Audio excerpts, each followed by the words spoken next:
Okay. Alright. Good, good. Post that shit. I couldn't be bothered to come up with something super clever for the title. Look, I'm a live streamer. This is the easy part of my job, and I'm trying to keep it easy. It's not good out there. It's not good. It is really not good. The whole stream is probably going to be me finding different ways of saying that this is really not good, guys. Oh boy. It's one of those moments where you laugh because what the fuck else would you do? Cry? Nah, that's loser shit.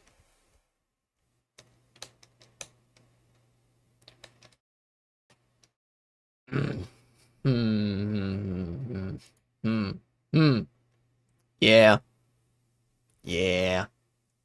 You know, one thing that just occurred to me, one thing that had occurred to me this morning as I was checking my news feed and I was looking through it, and you know, you could probably look at my other video about tariffs and it would explain a large part of like what the implications of this are and why it's gonna be so bad and like how bad it's gonna be. The issue is just in that video, I was like operating on the assumption that the next day the tariffs would happen because I didn't think that they would have like enough space. Hello, Victor Benedetti. It's been a while. Welcome back to chat. In the other tariff video that I made in I think January or early February. Yeah, the time has come, it seems. You could find most of the analysis that I'm probably about to give. The issue was just that I was operating on the assumption that the original date of February something? February 1st or 2nd? I don't remember what the date was. Early February was the date that I was assuming the tariffs were going to go into effect, as were most people assuming that. But then they were like, haha, just kidding. We're pushing them back to March 4th. And then literally, I was up at like midnight last night. It was like 12:15 here. I wrote this in my notes. The March 4th tariffs. Yeah, March 4th is today. I actually don't know, as of writing this, 1.5 hours before they're scheduled to go into effect, if they'll actually be put in effect. This was at like 10:30, 10:45. I wrote that. And then I checked at like 12:15. I was up at 1/4 midnight. I checked. I still couldn't see anything regarding whether or not the tariffs had actually like been implemented. But this morning I checked and I wrote down in my notes, okay, as of this morning, 10:24 a.m. is when I checked this, the tariffs did in fact come down this time. And I saw a post on Blue Sky. We are seeing some very, very immediate effects of this. Here we go. The trade war is on. Real-time electricity prices doubled just a few minutes after midnight EST in New England. So apparently, at about the time that I was looking for information, this was already happening. On the left, there's a graph which shows energy prices in New England, all in the neighborhood of $45 to $47. I don't know what the measurements they're using are. But then on the next graph over, the prices have all jumped from the $40-something range to now the range is between $97 to $104 are like electricity prices in New England. Again, I don't know what the standard measurement is for electricity pricing. Hello, Gotron. Welcome back. But the tariffs came down. It did not even take... Are the tariffs actually happening this time? Yes. I just confirmed that. I was going through how, like, there was so much confusion last night that until this morning, I actually didn't know whether the tariffs had gone into effect, and I just confirmed it. Yes, they have. In fact, they have already more than doubled energy prices in some states. And mind you, the tariffs weren't like, these are not 50 to 100% tariffs. These are 25% tariffs. As I explained in the other video, that's how tariffs work. Because this is a really big and complex economy, a 25% increase is going to reverberate by like orders of magnitude down the line in the supply chain. Every middleman wants to skim a bit more off the top, so they're going to offload the costs down the line. So a 25% tariff will at the very least probably reach 40 to 50% of a price increase on any given thing. And in terms of energy prices in New England, it seems at the very least, I have no doubt this could apply to other states as well that get their energy from Canada or something like that.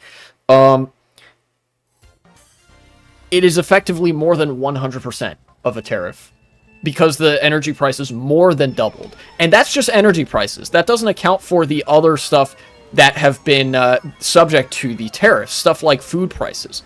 Also, I like this version of the track. It's a lot less janky. I can see it a bit better. Trump better say bye-bye to his approval rating. Funnily enough, yeah, maybe. Maybe. You know, there's that cult of Trump supporters that will probably approve of him no matter what. But honestly, I think that the connection between... I think this might actually be kind of a moment of betrayal for a lot of Trump supporters. Maybe not a majority of them or even a plurality or whatever, but there's going to be a chunk of people that are like... The connection between the tariffs that have Trump's name all over them and the... imminently worsening conditions of their own life, like that's an unavoidable connection to me. It's probably going to take a week for the average person to realize. Yeah, I think actually, funnily enough, I think a week is probably a good time frame for that because most people in the United States, at least from what I am aware of, go grocery shopping on a weekly basis, whether it be on Saturday or Sunday or whatever. You know, people, the grocery stores tend to be pretty crowded on the weekends because that's when people have the time.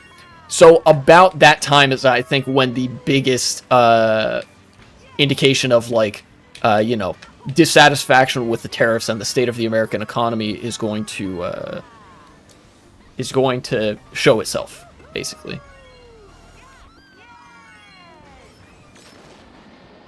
Better take your money out of the bank now before the average person does. Yeah, I've been thinking about that. Honestly, because of, like, how digital currency is in the modern world, I don't know if that would like accomplish anything, right? Because like your checking account is you just directly or your checking account like using a debit card or whatever, or using Cash App or Venmo or Google Pay or whatever service transfers money digitally is just like directly accessing your checking account. And I use that a lot. For somebody like me that might not be feasible, but like if you can use cash, by all means, it might be a good time to use cash, you know?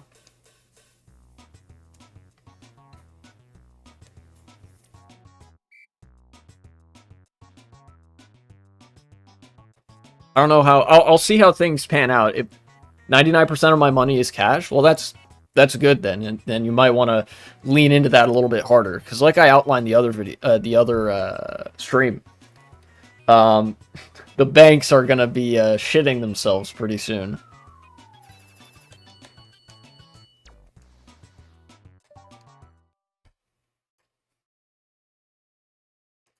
Where is this article? Yeah, it's so bad that even the mainstream news outlets can't like stoop down to the level of like coddling Trump's balls anymore. I mean, they try, but they kind of can't. You're from Reuters. Trump triggers trade war with tariffs on Canada, China, and Mexico. They tariffed China again. It wasn't enough. It was so nice they had to do it twice. Then there's actually a really funny Guardian article that immediately preceded the tariffs. Washington, March 4th.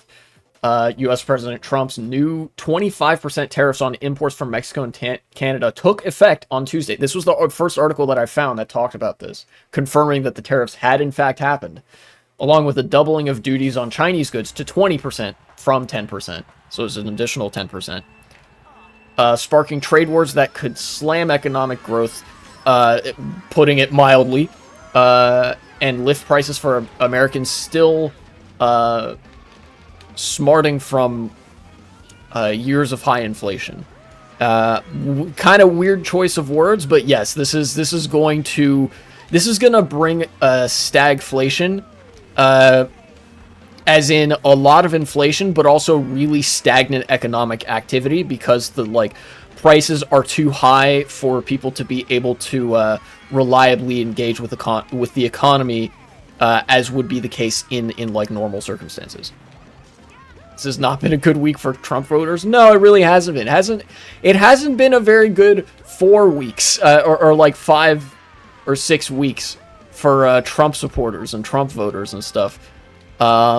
You know, we've seen the kind of anger that's erupting at these town halls. And again, most of that anger isn't really being directed at Trump, with some exception. There's one significant exception where Trump's base actually is kind of upset at him. You know, mostly they've been haggling the Republican Party. Again, rightly so, for the fucking bullshit that they've been up to, for enabling Elon Musk, for, like, literally trying to do the only thing that they ever want to do, which is cut, like, Social Security, Medicare, Medicaid, and other benefits. But there is, like, one axis along which Trump's base actually does get mad at him, and that's with, like, him labeling himself a king. You know? I don't know why the administration did this. I don't know who thought it would be a good idea, but they've kind of gone a little bit for the soy Warhammer, like, Trump is the God Emperor framing, and people are like, well, now hold on. I thought we don't like kings in this country. Excuse me. You know? Which has been kind of funny. It is also interesting to see. Yeah, I do think in some ways Trump does think he's untouchable. He just like acts like he's the main character, and for the most part, he kind of is the main character. But no, like there's that one circumstance under which Trump supporters can actually get mad at him kind of gives me some degree of hope, even if it's not a ton, for the prospect of people not taking an economic depression very well, you know? Anyways. We'll have to see, of course. The tariff actions which could upend nearly $2.2 trillion in annual U.S. trade with its top 3 trading partners. Guys, the whole GDP of the United States is only like 30 trillion. Here, let me look this up. USA GDP 2024.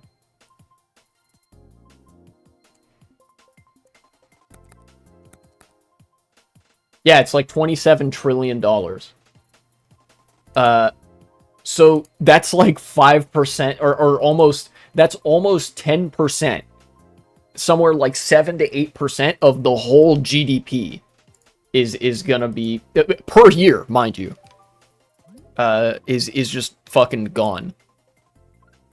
Which is really bad. Went live at 12:01 a.m. So confirmed, the tariffs did in fact come down the minute after midnight. Exactly when they said they would. They didn't back out this time.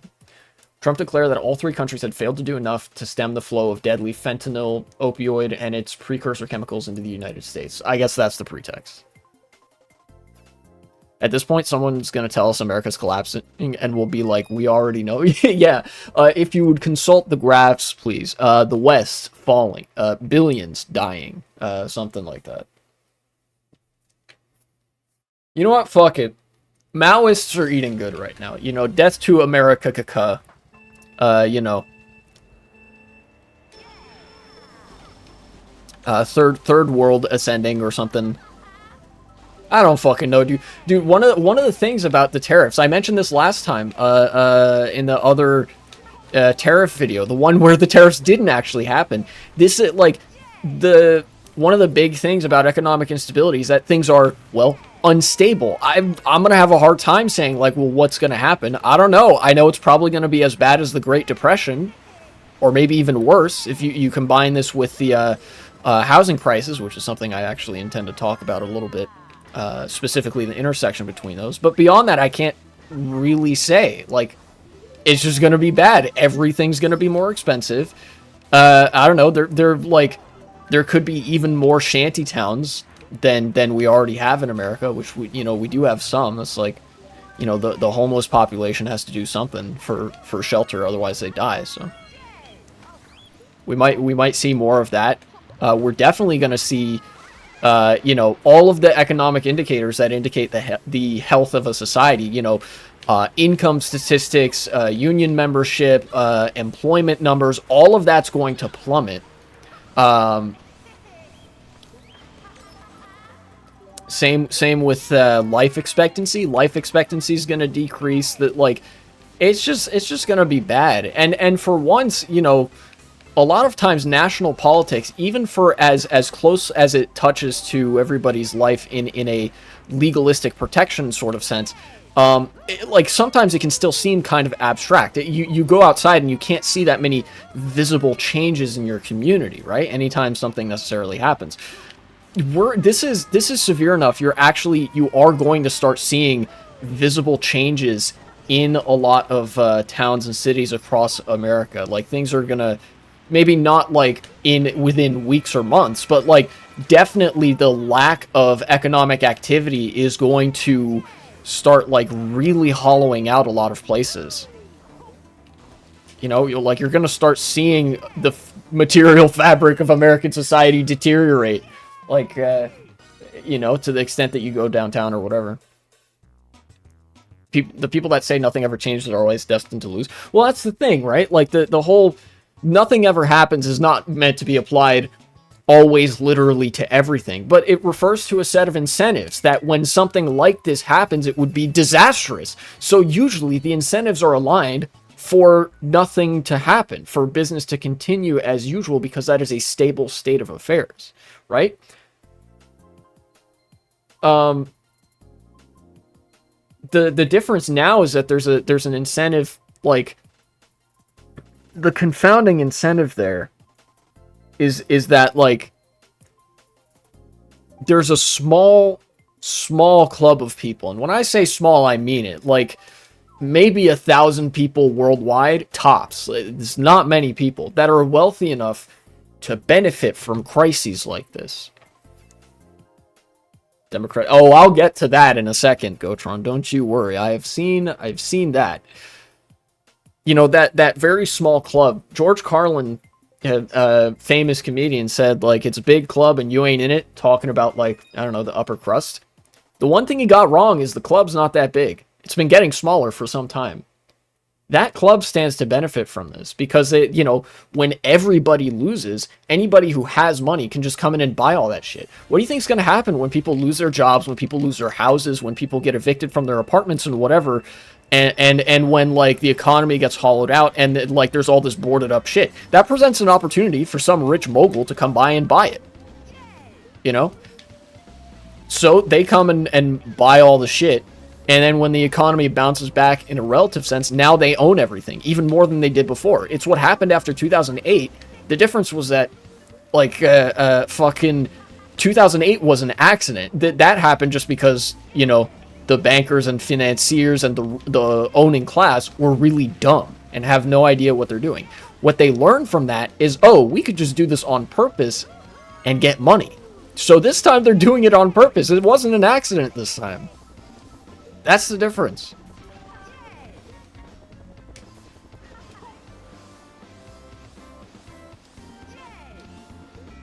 Riots are the language of the unheard. Yes, and I actually hope that we'll be seeing some of that, because I don't want American society to just be fucking dead, right? Like, riots being the language of the unheard is a really important thing, not just from the perspective of, like, you know, being sympathetic towards the reason that riots can happen in the first place, but also because you have to understand, like, when a riot occurs, it means people still care enough about society to get mad when things go wrong, you know? Does that make sense? Like, the reason that riots happened in Black Lives Matter was because, you know, like, obviously, people felt unheard. Then the riots were not very common, but the reason people get angry enough to riot is because they care enough to get angry. They care enough to want to, like, go out and do something drastic for the hope, as vain as it might be, that something might change for the better in society. Riots are a good thing when they are present, and if riots are absent in times that would otherwise generate riots, everybody should start worrying.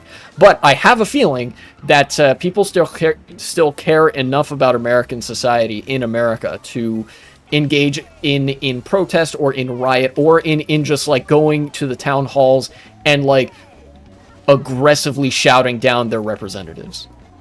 You know?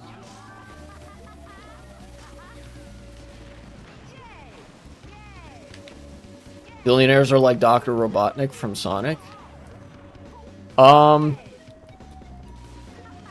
I mean, I hesitate to make comparisons like that because I think, honestly, billionaires are, for the most part, more evil than, like, cartoon villains. Like, I think if you put billionaires next to cartoon villains, the cartoon villains would come out looking more favorable in that comparison.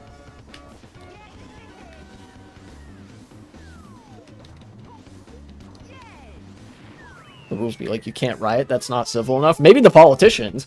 There are a lot of liberals out there that are, you know, that are going to be just as hurt by this and probably going to be mad enough to take to the streets. You know, we dog on liberalism frequently here, one of my favorite pastimes, but we got to remember that the vast majority of liberals, just like the vast majority of everybody else, are parts of the working class. They're not insulated from the consequences of this. And yeah, while in more comfortable times they might be inclined to say that, now they might not be. It's only the people who are comfortable enough to say, you should be civil, that are really like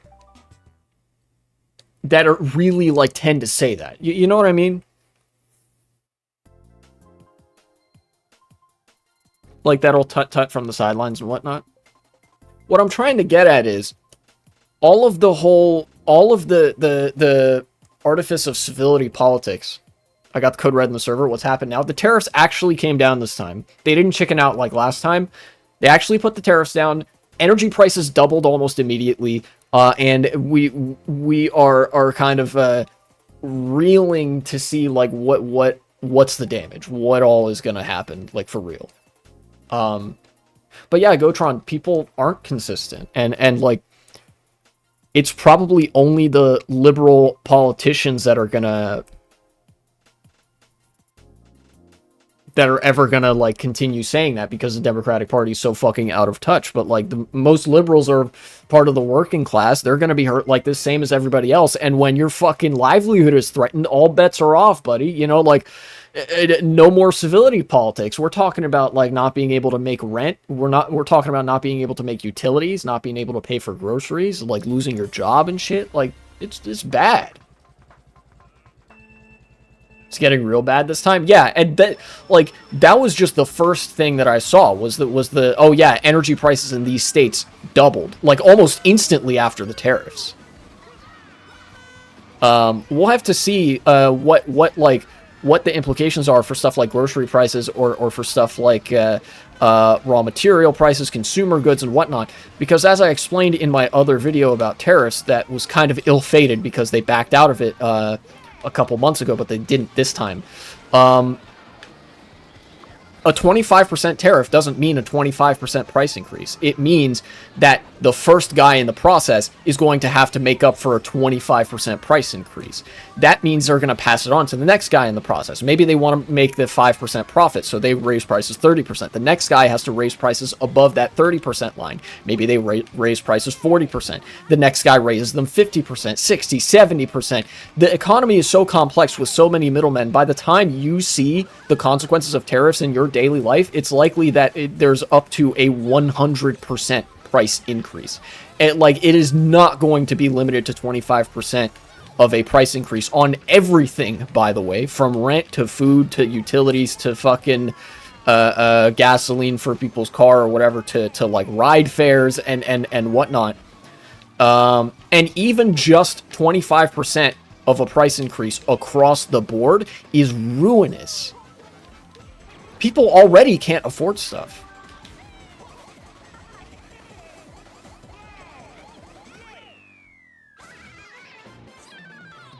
Some people look at me weird when I say this year alone is like a dark void. I can't tell what's going to happen. Such is the nature of instability. When things are unstable, it's like all this dust is being kicked up. You can't see what's going on. It's hard to predict anything. I mean, you can see like in your immediate vicinity, but, you know, even if I put on my super cool 3D glasses, I can't, you know. I know someone in the US, he has a lot of mental health issues and needs medication, and his monthly med costs have gone up from $20 to $70. My condolences to whoever that is. Spider-Man, help me, my egg costs twice as much. Yeah, Trump take egg? Trump take egg? He took the egg, finally? Yeah, even if it was just 25%, that's enough to destabilize a lot of people's financial situations. I remember this is an infamous statistic from 2018, I believe, that fucking 60% of Americans couldn't afford so much as a $400 shock. You know? 60% of Americans couldn't afford that in 2018. We've had a whole pandemic and, like, economic downturn since then. And things have not gotten better for the working class, apart from the uptick in unionization that started in 2023. People can afford even less now than they could at the time that article was written, at the time that was published. You know? It's gonna be bad. And of course, a lot of people in the United States, because we have a debt economy, a lot of people are already in debt. A lot of people already can't afford basically everything. You know?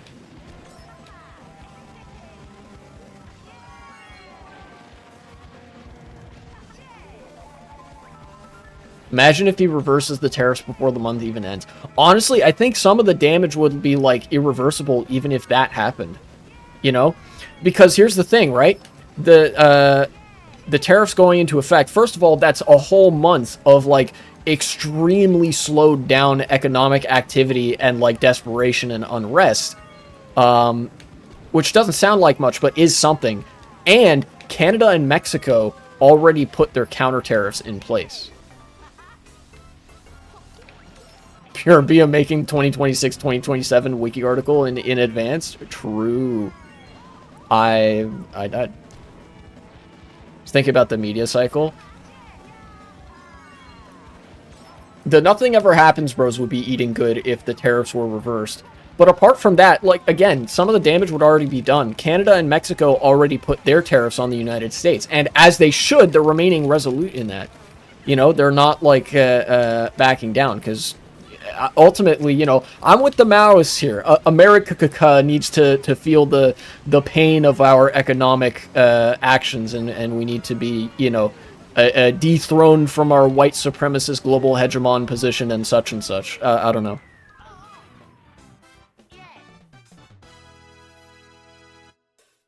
Like, the economic situation in the U.S. reaches mass extinction levels of bad. It's going to get really bad here in Europe, too. Yeah, it's like Star Wars. Someone needs to stop the Empire. People have invoked Nazi Germany here. Like, you know, in the lead up to World War II, how much economic retaliation and suffering would have been justified to prevent Germany from being very, like, militaristic and expansionist in Europe. And the answer is a fucking large amount of economic suffering and retaliation, you know? But yeah, this, you know, this doesn't just have implications for the United States. This has implications for everybody. Because effectively what this is with, you know, these tariffs is the United States kind of severing our previous trade connections with every country in the world. You know? Because the economy is so big and so complicated, us tariffing our three biggest trade partners doesn't just mean that that has implications for us and our three biggest trade partners. They do trade with everybody else, so do we. Europe is gonna hurt because of this. China's gonna hurt because of this. I know he said, you know, China smiling in the corner. You know, Top G, he wins by doing absolutely nothing. But like, China's gonna feel some really bad consequences from this as well. Precisely because America is going to tank, you know, and a lot of countries depend on America being economically stable. Like, we have the global reserve currency. Imagine how bad the depression was in the 1920s and 30s. How much worse it's going to be now that the U.S. is like at the head of everything. Now that we have a really, really integrated world economy, more so than back then, and now that the U.S. dollar is the global currency of business. That's like what everybody stores their wealth in. At least for now. That even might change. I don't know. Yeah, it truly will. One of the things I was considering titling the stream, this literally does not have a historical analog. There is no, like, we're kind of flying blind here. This is unprecedented. Even comparing it to the Great Depression doesn't do it justice. You know, it's gonna suck.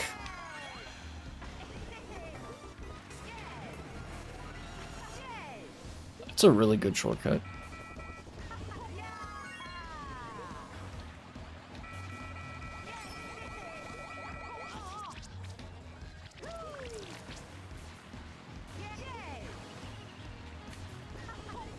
Saw a video one time, Star Wars video said destroying the Death Star. What?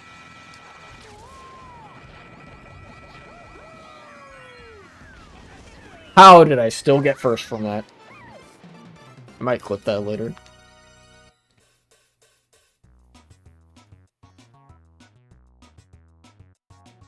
Bankrupt? Oh. Destroying the Death Star would bankrupt the whole universe. I don't think that's true. The Death Star is just basically a military base that has nukes. But, like, Star Wars version. So that they, like, you know. It's like destroying a nuclear silo.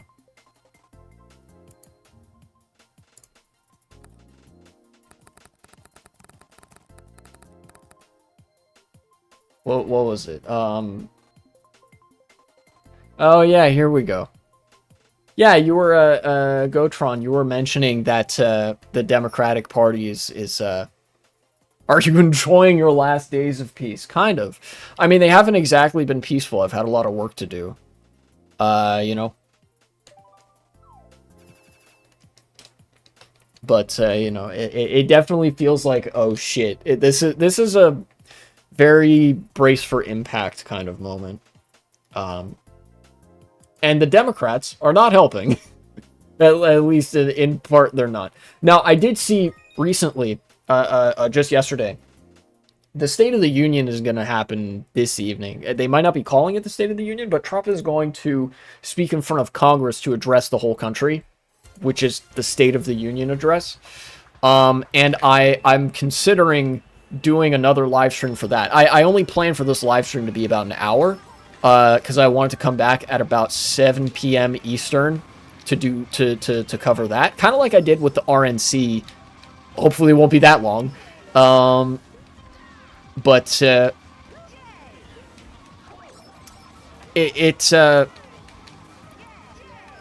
elicited a response from the Democratic Party that kind of cleaved it in two. The Democratic Party increasingly has been divided into the progressives and the people who are capable of being hounded into their base to work with the progressives, and the centrists that are such diehards that they will, like, literally alienate their base above all else, specifically for the purpose of that, like, 1990s religion of bipartisanship or some bullshit like that. You know, like, these are the descendants of the Clintonites versus people who actually think that, you know, maybe we should do things sometimes. A number of Democrats have decided actually not to attend the State of the Union address, which I think is a good decision because it gives them the opportunity to, like, organize outside of that and also be like, fuck you, we're not, you know, we're not hearing it. You, like, you fucking light the whole country on fire, and then you're like, we're doing great, and, like, we're not even gonna show up for that. Are you kidding me? It's a joke. And of course, it also doesn't help that the rebuttal from the centrist Democrats, the tradition is the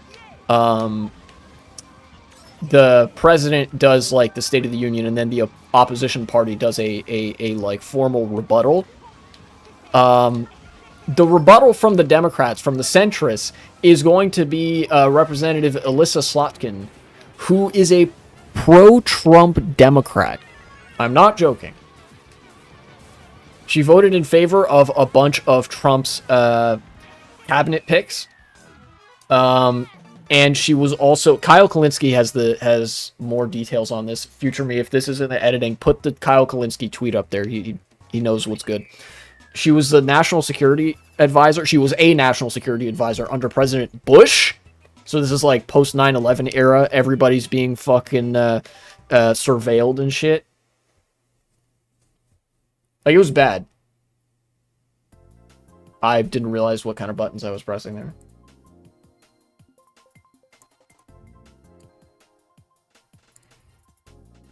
Here, in fact, let me just look for this. Let me just look for Kyle Kulinski from Secular Talk.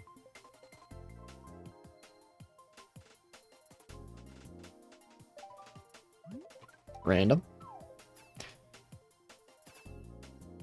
Everyone knows they were going to say what they're going to say. Yeah. Being pro-Trump should be counted as treason. Treason? It should be. That's so true. Okay. Where is the, where's the tweet about Alyssa Slotkin?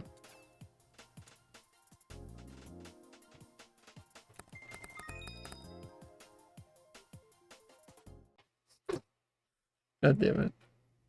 Caught me laughing at a bunch of his posts. Kyle's pretty funny.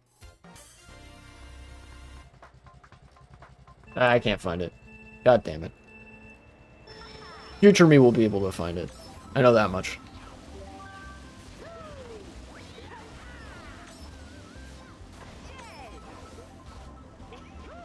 Watching a video yesterday about how conservatives use the word family against minorities. Yeah. That has a storied legacy because the conservative image of the family is that of paterfamilias, and the paterfamilias is like a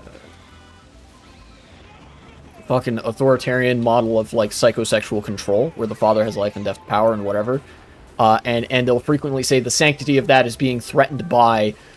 Frequently it's like sexual minorities, people in the queer community, but oftentimes they will elicit the they will invoke the sanctity of that institution where the father has life and death power or whatever, when it's like, oh no, a brown person is coming to rape your wife, and by rape your wife I mean have consensual sex with somebody.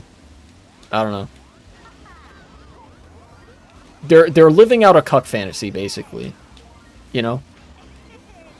They're using the image of the family that is like emphasized by fascists to live out a fantasy of cuckoldry where they get to be victims and shit. They literally get turned on by this.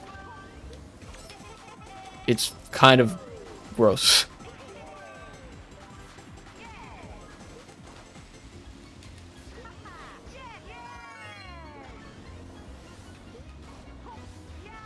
Whenever I hear anybody talk about their plans later on in the year, I stop from making the troll face. Oh, yeah. That's true. There's nothing wrong with being a cuckold. Don't be racist. You know what? Maybe that's true. I will not put anybody on blast necessarily that has a cuck fetish, unless you also have a humiliation fetish, in which case I still won't, because stop getting off. Yeah. Look, all I'm saying is that there's a very, very large overlap between people who have a cuck fetish and people who are on the far right. That's all I'm saying. All right? Unless it's like a really, really queer-coded cuck fetish. In which case that overlap still exists, but it's like less. Alright?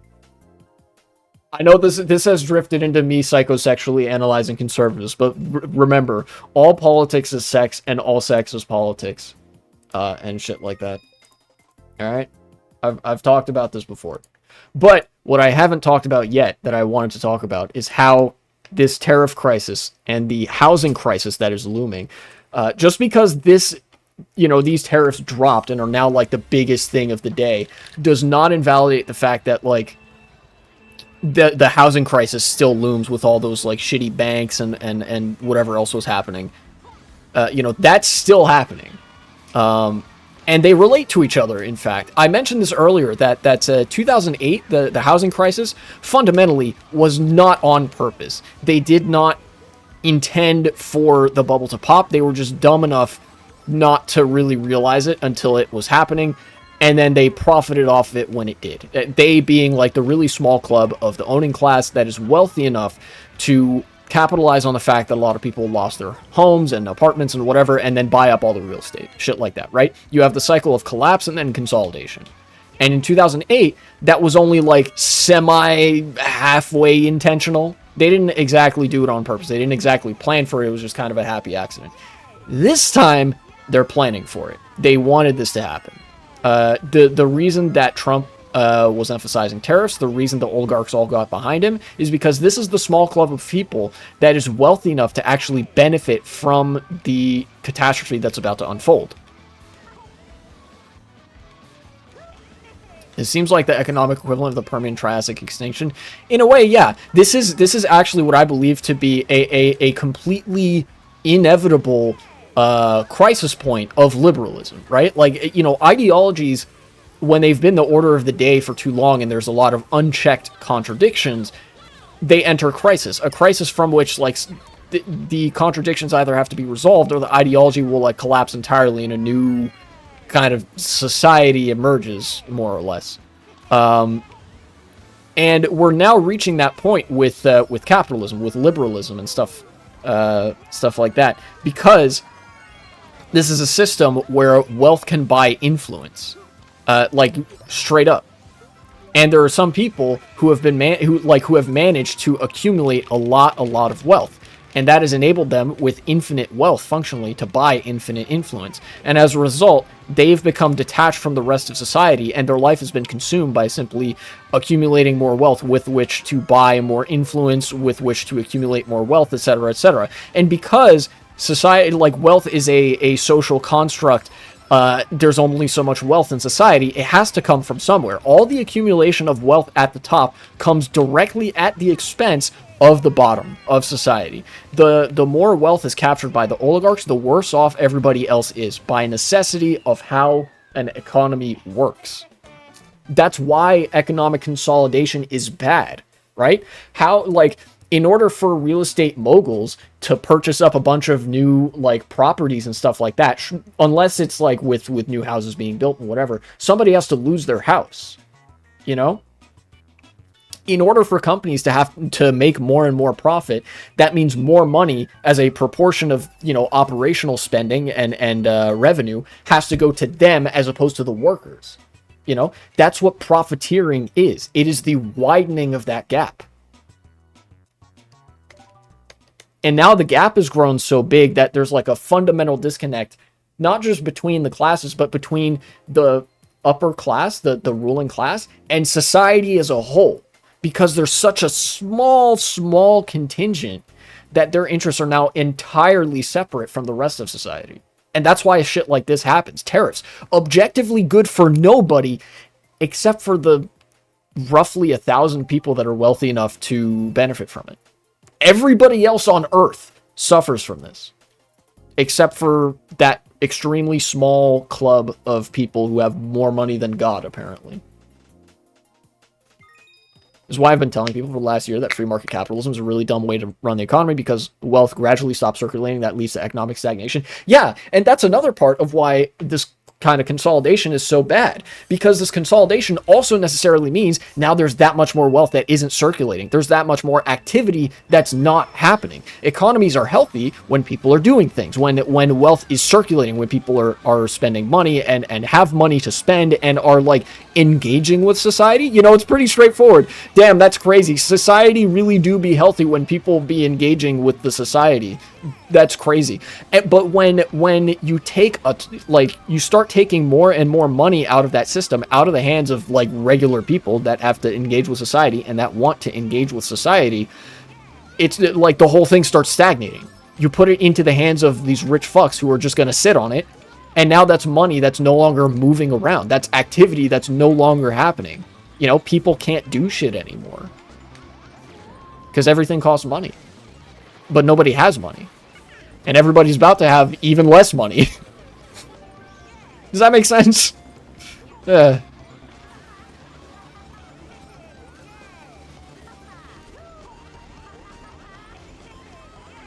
glad superheroes don't exist, because they would Be like, trust the system. You don't need a worker revolution. Yeah. Simultaneously, things start costing more and more money. Yeah, that's part of how companies and wealthy people get profit, is that they increase the price of goods that people buy when they're going out to well, shop or otherwise engage with society. You know, when you go to a restaurant, like, food prices are going to increase there. Food prices are going to increase at the grocery store. The price of cute little toys, or like a plushie that you want to buy for your cousin or whatever. Does that make sense is your catchphrase. In a way it is, but I really do want to make sure that what I'm saying makes sense to people in chat and who are watching, you know? I don't want to get caught in this trap where I'm saying something that just kind of bounces off a wall and it's like I'm just kind of incoherent, right? So every time I say that, I mean it. But yes, it is kind of like my catchphrase. All that consolidation is just not good, because by necessity, it means less activity, less money in the pockets of the workers for that activity. It means that rich people are just sitting on that money. They don't spend it on anything. They just put it in like an offshore account and sit on it, you know? And that means that nothing is happening. When nothing happens, when truly nothing happens, society dies. You know?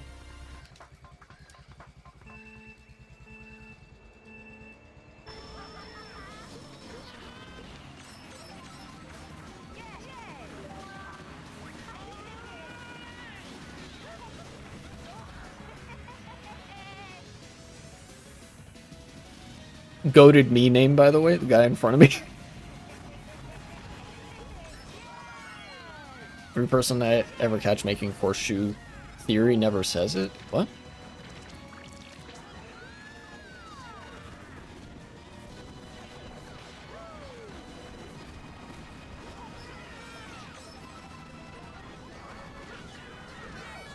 No, I got bumped off.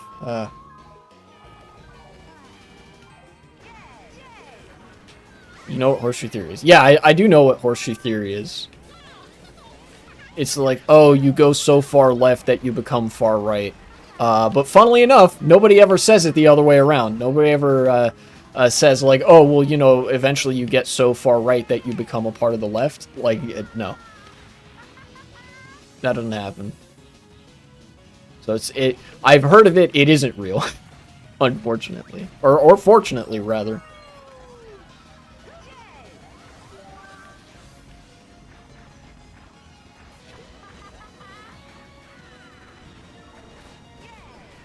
Like how we never have a supervillain saying abortions are demonic. Well, yeah, it's because the culture of comic books has been dominated by conservatives for a long time. That was literally like there was a comics code in the 20th century that dictated there were certain like lines of having progressive politics that you were actually not allowed to cross. Like they wouldn't publish your comic if you were too progressive.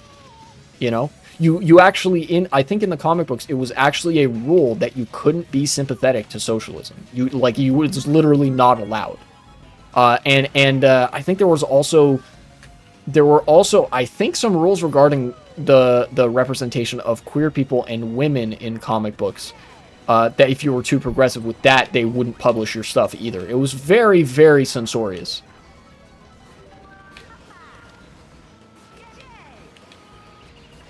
Kind of true in the sense if you're tanky enough, you become a ruthless totalitarian. That's not entirely related to left versus right politics. I mean, you know, it works. It makes sense if you acknowledge that tankies aren't really part of the left, right? They're just fascists for a different banner, right? They're fascists that are ultra-nationalists for a different flag other than the United States. A lot of, especially recently, a lot of tankies have deviated away from what they would consider to be, like, very social democratic principles, ultimately, and have started just being American Diabolists that are on the far right with a slightly different aesthetic. They sound very similar to MAGA people these days. You know, the pro-Putin types. That's because of, you know, how closely Russian and American interests are now aligned with the, you know, current administration, etc. But occasionally you run into people who have some, you know, American Diabolist tendencies. There has been a rift in the tanky like sections of the left, I've noticed, where there are some of them that are still very recognizably leftists and are, you know, pro-union and pro-worker and all of the associated sort of pro-democracy, pro-freedom positions, but are just a little bit weird when it comes to certain countries like China, North Korea, or whatever. But most of the ones, especially the ones that were overtly pro-Russia, have sort of gone fully down that pipeline, you know?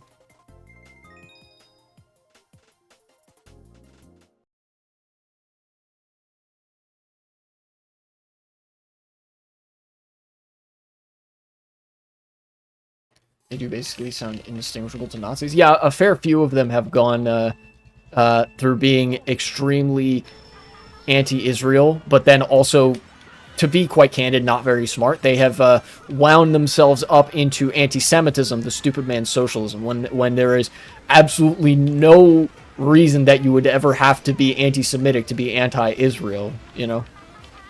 In fact, a vast proportion of the anti-Semites, you know, people who are very anti-Semitic, are actually pretty pro-Israel. Because they love the concept of an ethno-state where you just put all the Jews so that no other society has to deal with them. Hitler was quite amenable to that idea, funnily enough.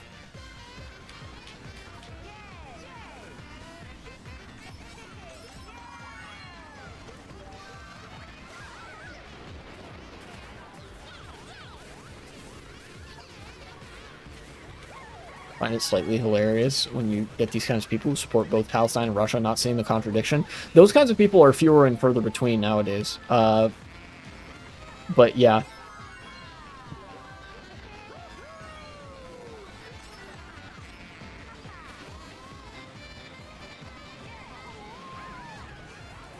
Far-right pipeline in X-Men 97, but not like by name.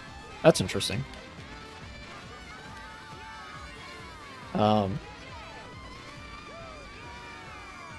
Like a reference? Oh, interesting.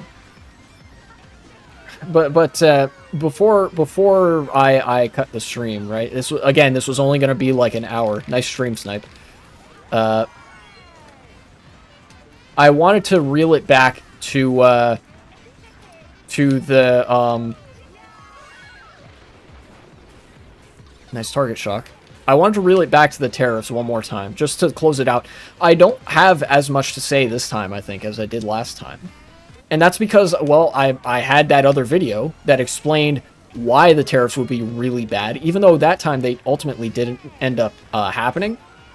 You know, not much has changed since then, ultimately. But it's just, what do I say beyond, like, this is going to be really fucking bad? And it's like an opportunity for the wealthy class to consolidate more wealth at the top. Like, that's what it is, ultimately. Like, at the end of the day, that's all I can really say about it, you know?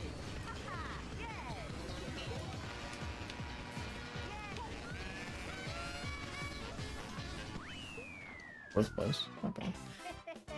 What we should do to convince people? I don't know, dude. Be mean. Be really mean to Trump supporters. Be like, yeah, you fucking moron. How did you not think this was going to happen? It was all he talked about. Tariffs, tariffs, tariffs. And then you thought he wouldn't do it? Moron. You know? Main character syndrome having motherfuckers. You are in a crowd of sheep and you voted for a wolf that expressly said he was going to eat the sheep, and you projected onto him that he only meant all the other sheep, not me. I'll crash the economy, gets 100% of the votes, yeah. I mean, he got like 52% of the vote or something like that. The margin he won by wasn't huge, but there was this weird effort on the part of the Democrats, of all people, to create the narrative that that Trump had this overwhelming popular mandate. I guess it was just a chance for the Democrats to wallow in their own defeat some more, so they took it. But like, yeah. Democrats think non-voters don't exist. Well, that's the thing, right? Democrats think voters don't exist.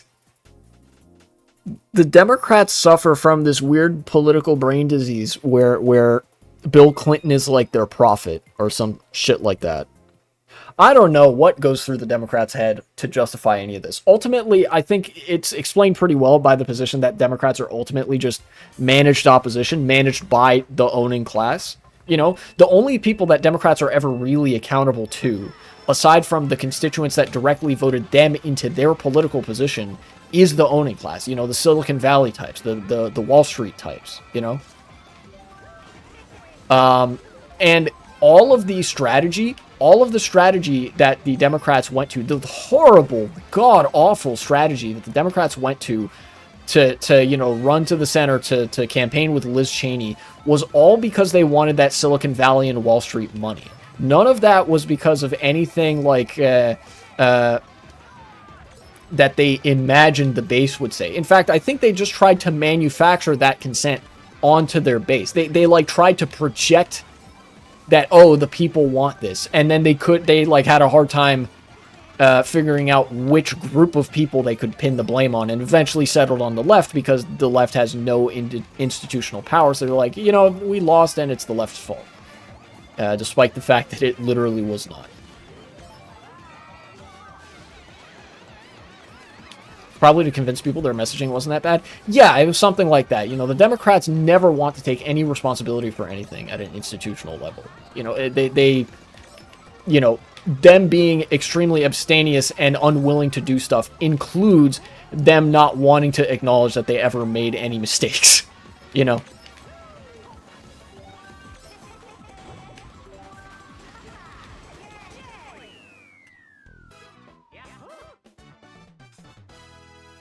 You're like, oh, I didn't actually think he'd do tariffs, and why'd you vote for someone who thought was talking shit? Yes, exactly, and that's what you need to ask. If you're ever in a conversation with somebody like that, you should ask them that rhetorically, and then when they try to answer, you should say, it's because you're a fucking moron. Because that's the truth. They need to feel shame for their decision. They need to feel like their association with Trump and the Republicans is toxic. You know? Yeah, the Democrats are all like, can you stop being mean to rich people? They have feelings too. Even though they might actually not. Like, that might be why rich people do such heinous shit to the economy every single time, is like legitimately to feel something again. I've talked about this a little bit before, that billionaires want to be dead. Like, they want to die. When they're accumulating all this wealth so that they can become God or whatever, what they're trying to do is die. They're chasing death.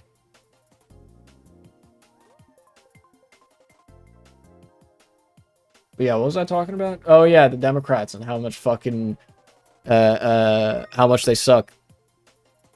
Yes, I am going to find a way to talk shit about Democrats in a segment about Trump's tariffs. You can do nothing about this. I will keep doing it. Thank you. Maoist eating good.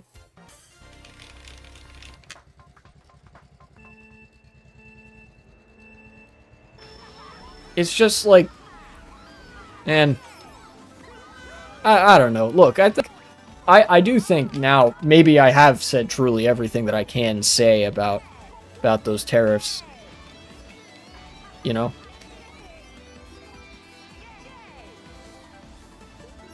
And I mean, to be fair, as much as it's weird for me to say this, to be fair to the Trump supporters, it's not like the Democrats put up a compelling alternative to what Trump was saying, right?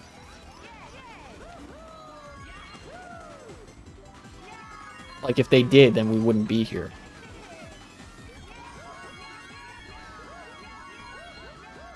Oh no, I'm dead.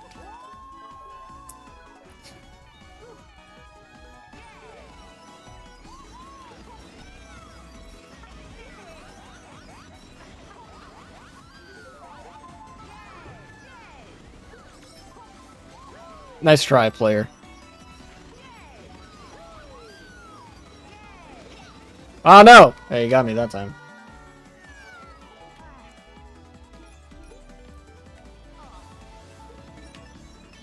implying that the Democrats are opponents to Republicans is too much credit. Yeah, that's true. I have mentioned that, the Democrats are literally managed opposition. They are managed by the same set of interests, ultimately, that manages the Republican Party. They are on the same side as the Republicans against all of us. Their job is to basically pacify us. And by us, I mean, like, generally their constituents and people as they constitute the body politic and stuff like that. That's what I mean.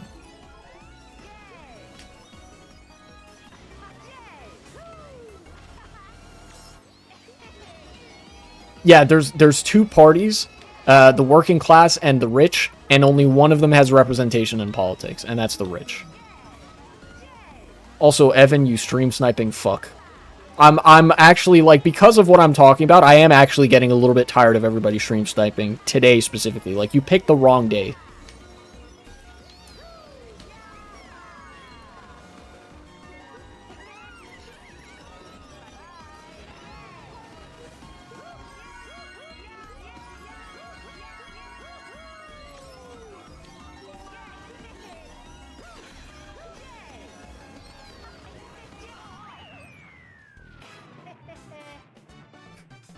Fuck, man.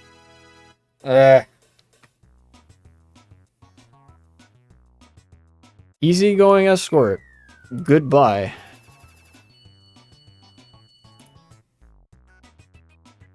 No soliciting in this chat, thank you. Yeah. Yeah, I mean, like, what do I say apart from they're evil, they hate you, they want you to die. They are, all the politicians are cucked to this set of interests that hurts everybody and like, destroys society. Like, what fucking, I think I've made the point, right? Like, and there's only so much I can do to convince people of that point. Like, if you genuinely can't see it at this point, like, I don't know, that's just like reason has failed to be your teacher at that point. So I guess suffering is going to have to be people's teacher now. Someone who doesn't pay attention to politics is going to have a rude awakening. Yeah, and this is what, when people say that everything is political, this is what we fucking mean. If you don't do politics, politics is going to do you. And one day you're going to wake up and be like, what? Why is my life so much worse? Sorry, you should have been paying attention. Although, again, it's not like the institution, the media institutions made that very easy, right? Best catchphrase ever? What, politics is gonna do you? If you don't do politics, then politics will do you. Yeah.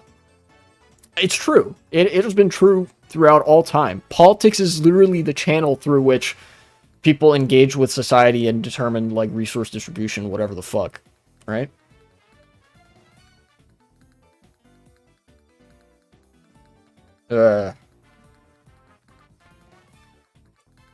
Okay. Look, because I feel like at the end I was kind of winding, so I'll do a quick recap of what I talked about on stream. Just this quick little ending bit. I don't know, if you want to clip this, you can clip this. The tariffs actually happened this time. They didn't chicken out. It's gonna be bad. Everything is going to get worse everywhere for everyone, except for an extremely small club of people that owns everything and will own even more stuff after this depression because they benefited from the recession in 2008. They will benefit from this. They benefited from COVID in some way as well. They're just gonna snatch up more of the economy, and it is literally all of us versus the maybe 1,000 people around the whole world that are wealthy enough to benefit from this. And the, politicians, the political parties are cucked to that group of people. That's what we're dealing with right now. Don't forget about the police. Yeah, that's true. The police, the job of the police is to defend the interests of those, like, 1,000 people. Insofar as they manifest at, like, a street level, which means breaking strikes. Man.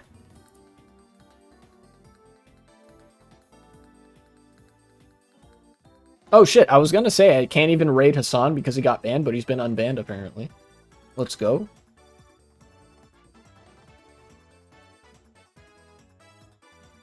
If stuff gets too bad, the police will just live at the rich houses, like if they're butlers? Yeah, probably. We'll see. I mean, there have been instances in other countries and throughout history where even the police have turned on the government for not being capable of meeting their needs. But typically, in cases like that, you know, like I think we saw an article to this effect in Argentina. What the police are interested in is just securing the benefits for themselves and leaving everybody else like hanging out to dry. So even then, they distinguish themselves from the rest of the working class, but it is not altogether impossible that circumstances get so dire that even the police are affected very negatively. But because of how cowardly and incompetent the police are, I genuinely don't think they're particularly capable of putting down mass civil unrest in a meaningful way. You know? Like, the most they can do is just perpetuate, like, a Streisand effect. I mean, we saw how poorly they were able to deal with the fucking Super Bowl crowds, right? Wonder how the economic crash will affect media? I don't know. That's a good question. If anything, I feel like the consolidation cycle that's going to ensue would eventually result in the media getting more and more propagandistic and right-wing. But I'm not entirely sure. One thing I do know is that, like, this isn't going to be good for independent media online, like actual left media. Keep watching people like myself, Hassan, Secular Talk, Vosh, this Majority Report, and whoever else while you can. Because I think we're about to realize how impermanent some of that stuff might have been. Anyways. They'll make it illegal to hate Trump. They might try. They might try. But if the base's reaction to Trump being a king was any indication, that is to say, even his hardcore supporters didn't take that part well, I don't think they'd be too keen to do that. Not right away, at least. But I only had the sauce in me to do like an hour today. I've got some editing to do. I've got some other stuff to do. And I was thinking about maybe coming back at about 7 o'clock Eastern time, 7 p.m. Eastern, to cover the State of the Union speech. I might see you guys as early as this evening, but I'm not sure. I'm yet to decide whether I want to do that. How many hours is that? That's about 4.5 hours from now.